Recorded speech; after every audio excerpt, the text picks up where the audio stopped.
Hey everybody, welcome back to Venture Outdoors with Kirk. Quick recipe for you. I ended up smoking a venison roast with a different ingredient that I wanted to try, and I think it turned out really good. You'll see that ingredient later in the video. If you like this video, don't forget to hit that subscribe button, hit that thumbs up, hit that bell notification, and we'll see you in the next one. God bless, take care. Started this one off with a little brown sugar. I had a little bit left over, maybe a quarter of a cup. Next thing I was going to add was the W sauce. I just do all my recipes to taste usually, so I knew I was going to need a little bit to cover that roast, so I added quite a bit here, but it will all balance out in the end.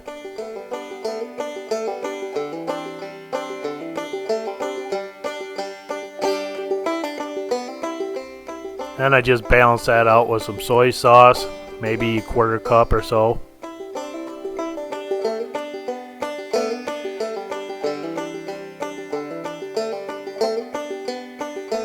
Then just a dash of apple cider vinegar to help break that meat down, tender it up a little bit. I don't want to add too much because you don't want that tangy taste of the vinegar on there all the time. Then I just whisk it together and give it a little taste test as you're going through your ingredients.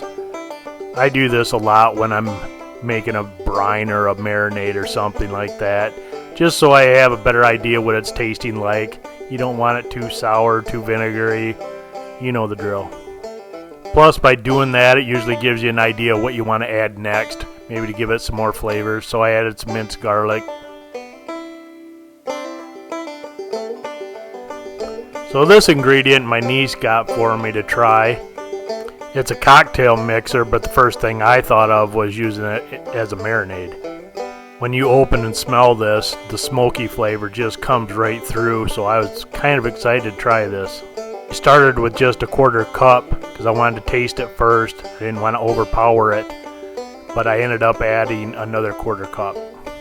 I believe the next time I do a roast, because I really like this recipe, I will double that to try like a cup of that stuff. Then I just squeeze in some stone ground mustard. I really like the stone ground mustard for recipes rather than just like a regular old mustard. Then I got to this point, was ready to put it in the fridge, and forgot I didn't add any salt. So I added a quarter cup of salt. Then I just added a little water just to cover the meat. When you're done with that, cover it up, put it in the fridge overnight. Next morning I take it out, let it come up to room temp after I've rinsed it, and then just give it a light coating of Montreal steak seasoning on this one. I used mesquite chips because that's what I had, but you could use hickory if you had those too. So I smoked this at 180 degrees for like an hour, hour and a half, then raised the temp up to 200 and finished it out. And it took about between 4 to 5 hours to get to an internal temp of 140 degrees. Come on, look at that. See how easy that pulls apart? Just moist, tasty. Another home run with this one. I really like this one. Like I said, this got cooked to 140. You can cook it less, more, whatever you prefer. It's all personal preference. That's why I started at a lower temp. You can really see that smoke ring on there. Gives me a longer smoke time rather than just trying to get it cooked to temp. That's about it for this recipe. There's only one thing left to do.